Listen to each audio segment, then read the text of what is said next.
खबरदार ये बुक गलती से भी नहीं लेना। तुमने एड्स पर जरूर ये बुक देखी होगी जो क्लेम करती है कि वो कुरान को सिंप्लीफाई करती है। इस वक्त इस बुक की एड्स इंस्टा पर, यूट्यूब पर और फेसबुक पर चलाई जा रही हैं और बहुत सारे लोग इस बुक को खरीद रहे हैं, ये ना जानते हुए कि इस बुक में बहुत सीरियस प्रॉब्लम्स हैं। वीडियो लास्ट तक देखना, सब प्रॉब्लम्स बताऊंगा। मैंने ये बुक खरीदी है। पहली प्रॉब्लम, एड्स ये क्लेम करती हैं कि अगर तुम कुरान को नहीं समझ पा रहे हो तो उसका इलाज ये बुक है। ये बुक कुरान को पिक्चर्स, इलस्ट्रेशंस और कार्टून्स के जरिए सिंप्लीफाई करेगी ताकि तुम आसानी से समझ जाओ। अब इन एड्स को देखकर ऐसा लगता है कि जैसे कुरान कोई बहुत ही डिफिकल्ट बुक है समझने के लिए और इसका मैसेज आसानी से समझ नहीं आ सकता, लेकिन ऐसा नहीं है। कुरान सेल्फ सफिशिएंट है, उसे किसी ऐसी बुक की बिल्कुल जरूरत नहीं है जिसका कोई ऑथर ही नहीं है। जी हां, ये इसकी दूसरी प्रॉब्लम है। इस बुक में आपको कोई ऑथर कहीं नहीं मिलेगा। इस बुक को किसने लिखा है, उसकी क्वालिफिकेशन क्या है, क्या उसे दीन का इल्म है या नहीं, ये बुक हमें कहीं पे भी नहीं बताती। ये बुक डायरेक्ट सूरह फातिहा से स्टार्ट होती है। अब ये कैसे पता चलेगा कि ये बुक किसी इस्लामिक स्कॉलर ने लिखी है या फिर एआई ने? प्रॉब्लम नंबर 3, जिन पिक्चर्स और इलस्ट्रेशंस और कार्टून्स की बेसिस पर बुक को बेचा जा रहा है, उन्हीं पिक्चर्स और इलस्ट्रेशंस में बहुत ही सीरियस प्रॉब्लम है। कुछ एग्जांपल दिखाता हूं। आदम अलैहिस्सलाम और हव्वा अलैहिस्सलाम को कुछ इन कपड़ों में दिखाया गया है। इसके अलावा मरियम अलैहिस्सलाम को दिखाया गया है। ईसा अलैहिस्सलाम को वैसे ही दिखाया गया है जैसा क्रिश्चियंस उनको ड्रॉ करते हैं। ये रहे नूह अलैहिस्सलाम कश्ती पर,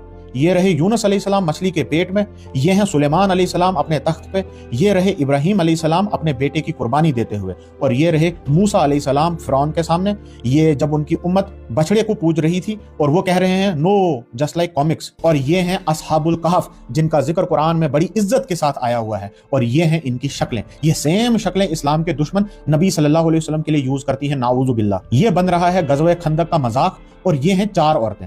अब इनमें से 2 औरतें हैं हजरत नूह अलैहिस्सलाम और लूत अलैहिस्सलाम की बीवियां, यानी कि काफिर शायद वो ये 2 हैं, और बाकी 2 हजरत मरियम अलैहिस्सलाम और फिरौन की बीवी हजरत आसिया रज़ी अल्लाह ताला अन्हा है। अब मरियम अलैहिस्सलाम तो फिर भी ठीक है, ये हजरत आसिया रज़ी अल्लाह ताला अन्हा को कैसे दिखाया गया है? ये है इन पिक्चर्स एंड इलस्ट्रेशंस का हाल जो भला कुरान को सिंपल कर रही है। प्रॉब्लम नंबर 4, ये बुक कुरान के डीप मैसेजेस को, उसके लेसन्स को बस 1-2 लाइनों में कंपाइल करके दे देता है। बहुत सारे मैसेजेस एंड लेसन्स को तो बिल्कुल ही इग्नोर कर दिया है। एक एग्जांपल देता हूं। यह है सूरह बकरा की आयत 1 से 20 तक की समरी, लेकिन इसमें हाईलाइटेड या सबसे इंपॉर्टेंट आयत 257 है। क्यों भाई? 1 से 20 तक कोई हाईलाइटेड आयत नहीं मिली आपको। 1 से 20 तक इंसानों के लिए ऐसी गाइडेंस है, ऐसी हदायत है, कहीं कोई जिक्र नहीं है। ये हाईलाइटेड वर्स कभी उन्हीं आयत में से होती है जिनका इधर जिक्र हो रहा है, बट कभी कभी बिल्कुल रैंडमली कहीं से भी उठाकर उनको हाईलाइटेड वर्स बना दिया जाता है। कुरान का एक स्ट्रक्चर है, एक फ्लो है, जो तुम्हें इस बुक में कहीं पे भी नहीं दिखेगा। और अगर तुमने कुरान पहले कभी नहीं पढ़ा या तुम्हारे पास ज्यादा इल्म नहीं है तो फिर ये बुक तुम्हें समझ ही नहीं आएगी। ये जैसे किसी ने नोट्स बनाए हैं जिसको अब सिर्फ वही समझ सकता है। ऐसी बुक्स को एड्स में बहुत अच्छे से दिखाया जाता है, तुम्हें भी अच्छा लगता है, लेकिन अब तुम ये बुक लोगे या नहीं ये तुम पर है। ये वीडियो बनाकर मैंने अपना काम कर लिया है। अब तुम्हारा काम है अपनी फैमिली, रिलेटिव्स और फ्रेंड्स को इस बुक से बचाओ। इस वीडियो को सदका जारिया की नीयत से शेयर करके लोगों में अवेयरनेस फैलाओ। बहुत सारे लोग अनजाने में इस बुक को ले रहे हैं।